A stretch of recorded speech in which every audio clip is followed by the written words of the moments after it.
რიგაში ევროპის ჩემპიონატზე ქართული ტრიუმფი შედგა. კონტინენტის მთავარ ასპარეზობაზე ქართველმა ვეტერანმა სპორტსმენებმა 40 მედალი მოიპოვეს.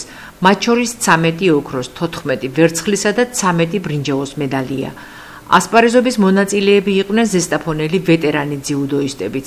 მინდია ლილოაშვილმა ოქროს მედალი მოიპოვა. ლევან ჩუბინიძის ანგარიშზე კი ბრინჯაოს მედალია. აღსანიშნავია, რომ საქართველოს ვეტერანთა ნაკრებმა ძიუდოში პირველად მოიპოვა ოქროსა და ბრინჯაოს მედლები, რაც თავის მხრივ ისტორიული შედეგია. გახდა ევროპის ჩემპიონი ვეტერანთა შორის, ხოლო ლევან ჩუბინიძე მესამე ადგილის მფლობელი და ალბათ ორ დღეში უკვე დაბრუნდებიან ბიჭებიც. სხვათა შორის გუნდური ჩემპიონებით საქართველოს ნაკრები გახდა, სადაც მინდიაც იღებდა მონაწილეობას როგორც ერთ-ერთი წევრი გუნდის და ასე რომ საკმაოდ დახუძვლული შედეგები გვაქვს ამ თვეში. დალაგდება თუ არა ქართულ-ამერიკული ურთიერთობები და რაშია ბუნდოვანება. ეს არის კითხვა, რომელიც პოლიტიკური განხილვისა და შეფასებების თემაა მას შემდეგ, რაც მეგობარი აქტის ინიციატორმა უილსონმა ამერიკის შეერთებული შტატების სახელმწიფო მდივანს რუბიოს კითხა, რის გაკეთებას აპირებს დეპარტამენტი ქართულ ოცნებასთან მიმართებაში. ეს არის საკითხი, რომელიც განიხილება იყო პასუხი, რომელმაც ბევრი რამ დაუზუსტებელი დატოვა. ნახოთ, რას ამბობს ისტორიკოსი. მე რამდენჯერმე წავიკითხე, შეიძლება ასე ითქვას, ეს გამოთქმები და მივედი ერთდასკვნამდე, რომ ის ზოგადად საუბრობს. მე ვთვლი, რომ მას არ ქონდა ჩამოყალიბებული პოზიცია არა მარტო საქართველოს, არამედ ზოგადად კავკასიასთან მიმართებაში. თუ შეიძლება ასე ითქვას, ჩანდა, რომ ის ამ ეტაპზე არც იყო დაინტერესებული ამ საკითხით. რა თქმა უნდა, სწორი იყო ის, რაც თქვა, რომ ის ყველა სოფლიოს ყველა კუთხეში დააკვირდება პროცესებს და სადაც ანტიამერიკული ხელისუფლება იქნება, შესაბამის ღონისძიებებსაც გაატარებს ამერიკის შეერთებული შტატები. ხო. კიდევ უფრო კითხვის ნიშნები გაჩნდა იმასთან დაკავშირებით, რომ როდესაც პუტინი არ გამოაცხადა, თუ შეიძლება ასე ითქვათ, უბედურების საწყისად და თავარდამნაშავედ ამ ომში. მე ვთვლი, რომ მარკო რუბიო იყო ძალიან ეს ობიექტური, თუ შეიძლება პოლიტიკური თვალსაზრისით, დიალოგის თვალსაზრისით და აბსოლუტურად სწორია, როდესაც გვინდა თუ არ გვინდა ხვალ თუ ზეგ მაინც პუტინს უნდა დაუჯდეთ მოსალაპარაკებლად და აქეთკენ მიდის პოლიტიკური პროცესები მსოფლიოში. თავიდან რომ ტრადაცხადებ პიროვნებას, თანაც მომგებიან სიტუაციაში სამომართლოებს თუ მივიღებთ ხედველობაში, გაძნელდება დიალოგზე წასვლა. არა და მოლაპარაკების გარეშე ეს ომი რომ არ დამთავრდება, ესეც ცხადია. ჩემთვის ახლა უფრო დამაბნეველი იყო თვითონ ტრამპის ვიზიტი არაბულ სამყაროში. სადაც მან ყოველ შემთხვევაში დღევანდელ დღემდე ისეთი მესიჯები გააჟღერა, რომელსაც აუცილებლად ისეთმა პატარა ქვეყანამ, როგორც საქართველო, აუცილებლად უნდა მიაქციოს ყურადღებამ და არა მარტო საქართველო, არამედ ბევრმა. სრულიად გაუგებარი იყო, რატომ უნდა მოხსნოდა სანქციები ახალ ხელისუფლებას სირიისას, რომელიც ვერ დაიკვეხნის ვერც დემოკრატიას, ვერც ადამიანის უფლებების დაცვაზე დადებს თავს და სიტყვის თავისუფლება, პრესის თავისუფლება, საერთოდ დემოკრატიის ნასახი არ არის სირიაში, არ ყოფილა, კი ბატონო ვეთანხმებით, მაგრამ არც დღეს არ არის. ამიტომ ასე ყოველგვარი განჯის გარეშე მსოფლიოს რობეუნებით, რომ სირიას სანქციები უნდა მოეხსნას, ესეც გაუგებრობა შეამყოფებს საზოგადოებას. მე მიგვირს, როდესაც ისეთ ჩაკეტილ სამყაროსთან ურთიერთობას არ გაურბიან, როგორც არაბული ქვეყნები, თავისი რელიგიით, თავისი კულტურით, ასე შემდეგ, რატომ არის ჩვენთვის მიუღებელი, როგორც გვინდა ჩვენ ისე ვიცხოვროთ, ხო?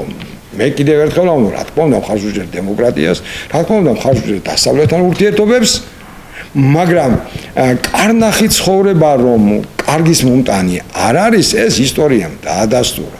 ბევრი პოზიტივი მოდის ამ მესიჯებიდან, ბევრი გაუგებრობა მოდის, საინტერესო ისტორიაში შევდივართ.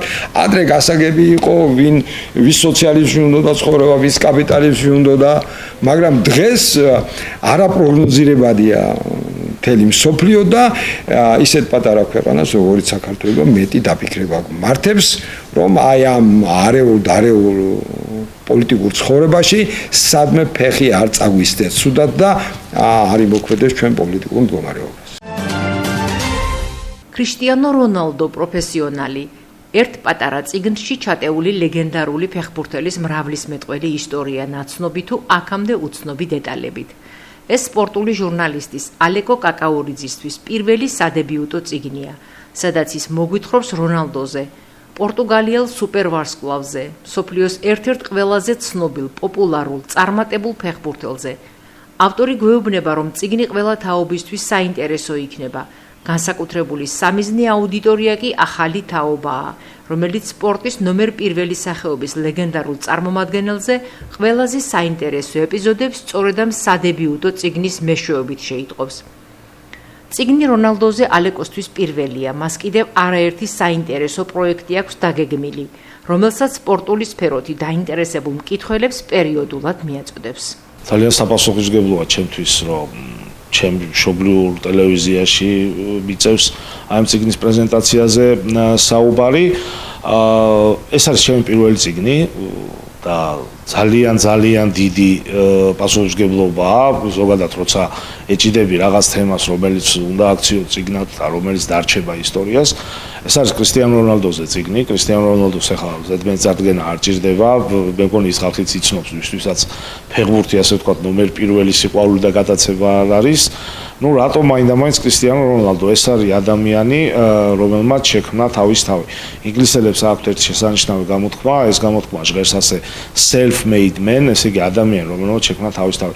საინტერესო ტიპაჟია ძალიან იმ მხრივ, რომ ის შეიძლება საერთოდაც არ დაბადებულიყო, ამ წიგნში არის ისტორია ამის თაობაზე და კიდევ ბევრი საინტერესო ისტორია კრისტიანო რონალდოს თაობაზე და რაც შეეხება თვითონ მის მნიშვნელობას ფეხბურთისთვის, მე მხოლოდ ერთ ფაქტორს გავუსვამ ხაზს, რომ ეს არის ფეხბურთელი, რომელმაც, ესე იგი, ევროპაში ყველაფრის რისი მოგება შეიძლება, რომ მსოფლიო ჩემპიონატის გარდა და მას ამის შანსი კიდე აქვს, მართალია სოლიდურ საფეხბურთო ასაკშია, მაგრამ კაცმა არ იცის რა იქნება თუნდაც მომავალ მსოფლიოზე, პორტუგალიის ნაკრების შემადგენლობის გათვალისწინებით და ერთი კიდე რაც მინდა ყურადღება გამომახვილო, ეს წიგნი დიდწილად და ჩემი мотиваცია იყო, როცა ამ წიგნზე მუშაობდი, ის რომ ახალ თაობას ასე ვთქვათ, აუხსნათ და ბოლომდე გავაგებინოთ თუ რა არის წარმატების საიდუმლო.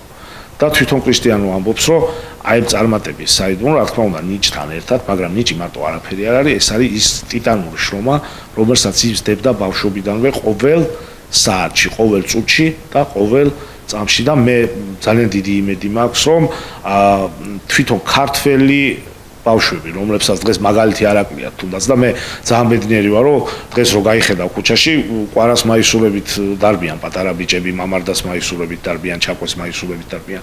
და ამასთანავე ჩვენ ვარსკვლავებთან ერთად უნდა ვიცოდეთ რა ხდება ჩვენი ქვეყნის საზღვარგარეთ და კრისტიანო რონალდო არის მაგალითი ყველა ბავშვისთვის, ყველა დამწყები ფეხბურთელისთვის თუ როგორ უნდა წარმართოს მან აი მის თავისი კარიერა.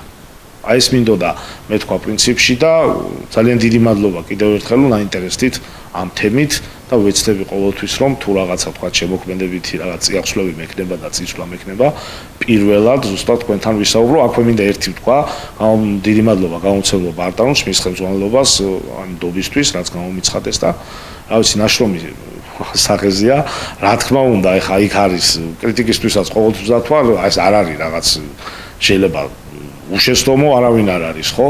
თავის შეცდომებით, თავის ღირსებებით და დანარჩენი მკითხველმა განსაჯოს. უკვე ძალიან დიდი იმედი მაქვს, რომ ბევრს დააინტერესებს.